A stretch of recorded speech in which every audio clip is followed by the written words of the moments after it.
que está se tentando entender o que é que aconteceu. Um vírus que ele é muito mais comum em crianças, tem pego adultos também, né?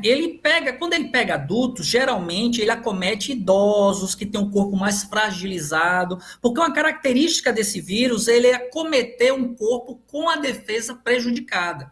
E agora não, há de se entender que ele está infectando adultos, inclusive adultos saudáveis. Então é preciso entender se houve algum tipo de mutação que fez com que o vírus se tornasse mais perigoso ao ponto de infectar adultos saudáveis também, né?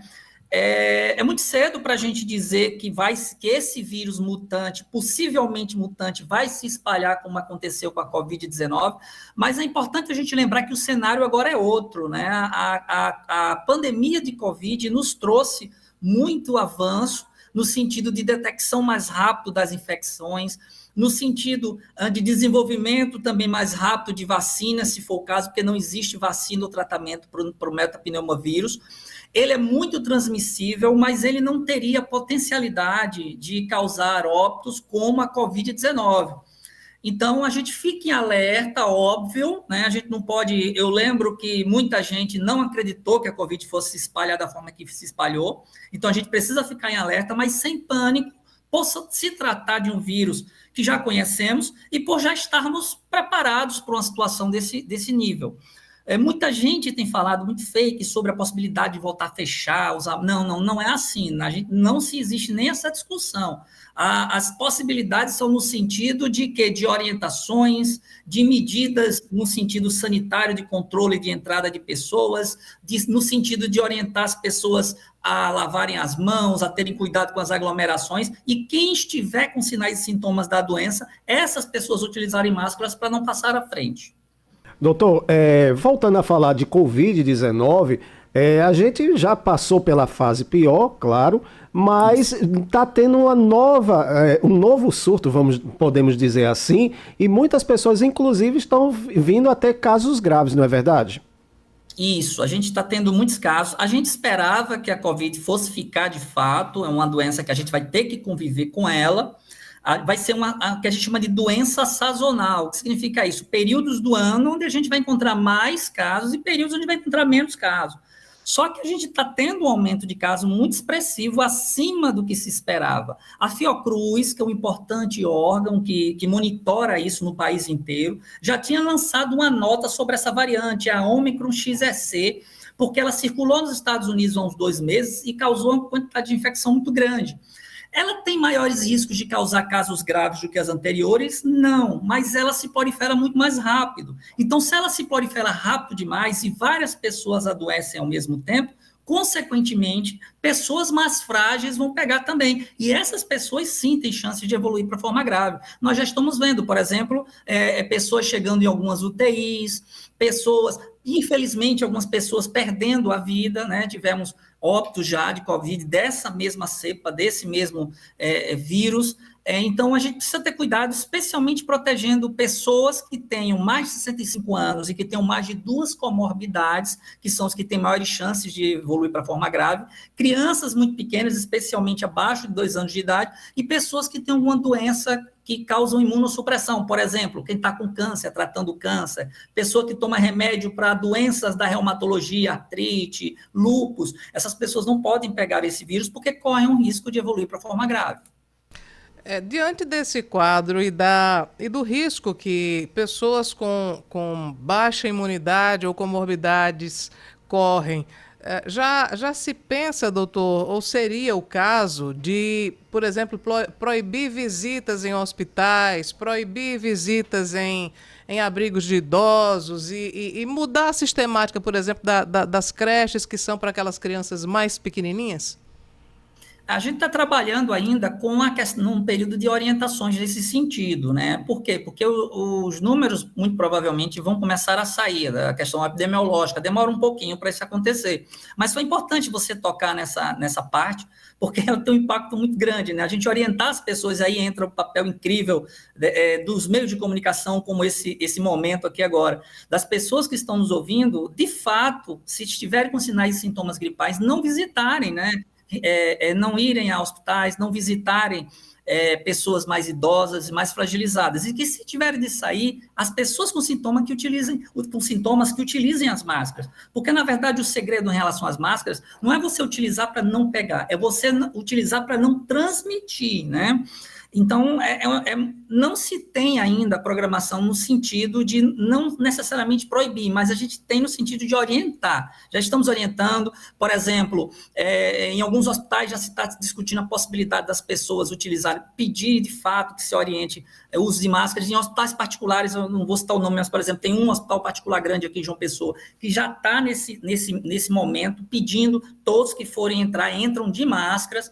É importante que a gente faça isso para evitar a proliferação, né? Imagina, pegar as pessoas ainda mais fragilizadas dentro do hospital. Doutor, falando na questão da vacinação, como é que está o calendário de vacinação para a Covid? Rapaz, incrível o impacto que a fake tem tido na vacinação contra a Covid-19. Eu vejo as redes sociais, eu fico assombrado com o nível de desinformação e distorção, né, da situação da vacina. Como se existisse um plano mundial de milhões de pessoas juntos de mão dadas para que as pessoas tomem a vacina e sejam dizimadas. Você imagina que loucura, né? Quem matou 6 milhões de pessoas no mundo foi o vírus, né? Foi o vírus, a gente precisa combatê-lo. Como é que está o calendário do vírus hoje? A vacina está sendo aberta apenas para quem tem mais de 65 anos de idade e crianças abaixo de 5 anos de idade. Os adultos só tomariam se não tivessem tomado nenhuma vacina. Se você tomou vacina já, o que é que a gente entende? Porque deixa eu explicar para as pessoas, porque tem muita gente vindo, reclamando, que foi tomar a vacina, mas não conseguiu porque não se enquadrava nessas orientações. Sim, pessoas com imunossupressão também podem tomar, tá? Pessoas portadoras de HIV, pessoas que usam corticoide de forma contínua, pessoas que têm problema, fazem tratamento da reumatologia, que enfraquece a imunidade, também tomam. Mas o que acontece? As pessoas vêm reclamar porque não estão dentro dessas faixas e não estão recebendo a vacina. O que acontece é que a gente tem visto que as pessoas que não estão com a imunossupressão e não estão numa idade onde a imunidade já começa a fragilizar mais, essas pessoas conseguem segurar a imunidade provocada pela vacina por muito mais tempo, né? Mas essas outras pessoas que estão nesses grupos, não. Pessoas que usam remédios para a imunidade, pessoas acima de 65 anos, que principalmente se tiver comorbidade, crianças abaixo de 5 anos de idade, a imunidade dessas pessoas tende a fragilizar tanto que o ideal é que elas sejam vacinadas anualmente ou semestralmente, já que essas vacinas estão sendo continuamente atualizadas. O que significa isso? O vírus circula no mundo, sofre uma mutação grande, então os laboratórios pegam fragmentos desses vírus mutantes e já utilizam para produzir vacinas mais modernizadas. Tá? Então tem pontos na cidade inteira de João Pessoa e na grande João Pessoa de vacinação. Se você tem acima de 65 anos de idade e tomou vacina, por exemplo, há mais de 6 meses, se você tem a criança abaixo de 5 anos de idade, ou se você tem imunossupressão, você pode buscar esses pontos que você receberá a vacina. Doutor Fernando, para além da vacina, não falando de vacina, mas quando a pessoa se sente com os sintomas semelhantes à Covid, o que ela tem que fazer? Qual é o tratamento que ela pode fazer? Que pergunta importante. A gente tinha esse dado em novembro. Né? Olha só, em novembro já sabíamos que 30% dos casos de doenças gripais estavam sendo de Covid. A gente hoje acredita que isso é bem mais. Né? Algumas farmácias têm dado retorno para a gente que metade dos casos que estão sendo testados nessas farmácias estão dando positivo. Olha só, né? Então, o que acontece? Quando você começa a ter sintomas como coriza, dor de garganta, dor de cabeça, dor no corpo, você pode perder o paladar ou o olfato, ou os dois. Pode alterar, às vezes você não perde o paladar ou o olfato, mas altera o gosto dos alimentos. Você começa a ter fraqueza. Isso tudo é sintoma de Covid. Não necessariamente todos, né? Você pode ter apenas a garganta doendo e a coriza. Pode ser Covid, de uma forma muito mais leve, né? E aí a gente não tem como prever. Você está com esses sintomas, aí o que a gente orienta? Quem tem acima de 65 anos de idade e tem pelo menos 2 comorbidades, o que significa isso? Digamos que você tenha pressão alta e diabetes, são 2 comorbidades. Tenho 66 anos de idade, se apareceu sintomas de doença respiratória, sendo Covid ou não tem como saber, procure o atendimento médico. Não precisa ser da urgência necessariamente. Basta ir numa unidade básica de saúde, daquele programa Saúde da Família, que tem um atendimento incrível lá.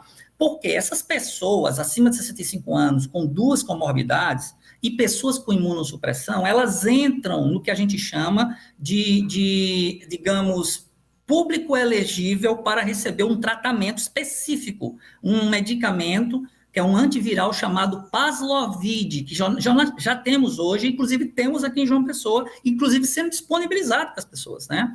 O Paxlovid, a pessoa vai tomar 3 comprimidos de manhã, não, 3 comprimidos de manhã, 3 comprimidos à noite por 5 dias. Isso precisa ser feito até o 5º dia, no máximo, da doença, porque senão não vai ter mais sentido nenhum, e ele evita o vírus de evoluir. Ele bloqueia a proliferação do vírus, o Paxlovid. Então, quem tem acima de 65 anos de idade, com 2 comorbidades, sintomas gripais, buscar a unidade básica de saúde, porque vão ver se ele é elegível, tá? Ou pessoas com imunossupressão. Agora, eu não tenho nada disso. Quando eu devo buscar o atendimento médico? Sintomas persistentes, digamos, você está com 3 dias de febre. Não é porque está com 3 dias de febre. Febre um dia, no máximo 2. Eu estou com a dor de cabeça muito grande, não está passando. Procura um atendimento médico. Não é esperar cansar. Claro, se você cansou, você vai buscar, mas não espera isso. Sintoma persistente, moleza, você está percebendo que o sintoma está muito forte, muito agudo, não é aquele resfriado que se limita ao sistema respiratório superior, busca o atendimento médico, aí é melhor a urgência para a gente avaliar. Quem tem aquele aparelhinho que bota no dedo, que a gente chama de oxímetro, que conta, é importante que todo mundo tenha, inclusive, viu? É um conselho que eu deixo. Você bota no dedo, que dá a quantidade de oxigênio no sangue, se aquele aparelho estiver mostrando de 92% abaixo, busca atendimento médico. O ideal é que a gente tenha, inclusive, acima de 94% de oxigênio no sangue, mas 92% para baixo, busca o atendimento médico, porque pode estar tendo problema com os pulmões. São as orientações que a gente deixa, se eu esqueci alguma coisa, me desculpem, né? Mas eu acho que é por aí, tá, gente? É não deixar o negócio evoluir. O Paxlovid, ele, claro, para os públicos a que é destinado, ele está disponível na rede pública de saúde, não é isso? Isso. Inclusive, uma pessoa, familiar meu, recentemente teve, né, Covid, foi socorrido, foi na UPA e tinha indicação e recebeu, né? Então, tá tendo aqui, tá? Algumas pessoas vieram me procurar onde. Eu tenho visto que no município de João Pessoa tem, eu não sei os outros municípios, eu acredito que muitos também tenham. O Ministério da Saúde que tem mandado para a gente. Eu não sei se com o aumento de casos, se a gente vai ter o suficiente, mas que a gente possa cobrir bem todas essas populações que têm maiores chances de evoluírem para forma grave, porque, de fato, ele prende o vírus, ele evita que isso aconteça. É que eu fui fazer uma pesquisa aqui no Google e 30 comprimidos de Paxlovid custa R$ 5.239. Então tem que ser na Não tem rede condições de pública. vender, não. É muito caro. Olha, só para você ter uma ideia, Cláudia, você entender, né? Esses medicamentos, eles são muito parecidos com o que a gente tem contra o HIV. Você vê, o nome do medicamento é um palavrão, Nimatrelvir com Ritonavir, né? O Ritonavir a gente usa também contra o HIV, olha que coisa incrível. Por isso que no Brasil, a gente tem o melhor programa antiviral do mundo, né? Os medicamentos anti-HIV são todos dados, porque você imagina, R$ 5.000 para isso, são 5 dias de tratamento. Você imagina quanto custa do HIV, né? Por isso que a gente reclama tanto do SUS. Olha o que o SUS faz, você tem acesso a isso de graça. Esse medicamento, ele é dado no Serviço Público de Saúde, tá? Ele evita, de fato, a evolução do vírus. Ele tem tido um impacto grande. Agora, é para evitar o avanço. Se a pessoa já está na forma grave, ele não serve. Às vezes a família, no desespero, até compra, olha só, né? Eu já vi relatos disso, não aqui na Paraíba, mas eu já vi relatos disso. E não teria muito impacto se a doença já está avançada, é para evitar que ela avance. Ok, doutor Fernando, muito obrigada pela sua participação, mais uma vez trazendo informações muito úteis, né, e extremamente atuais para esse quadro que a gente está vivendo agora. Eu que agradeço demais. Vamos ter cuidado, tá, gente? Período de grandes aglomerações aqui em João Pessoa. Cuidado com as praias. Procurem praias.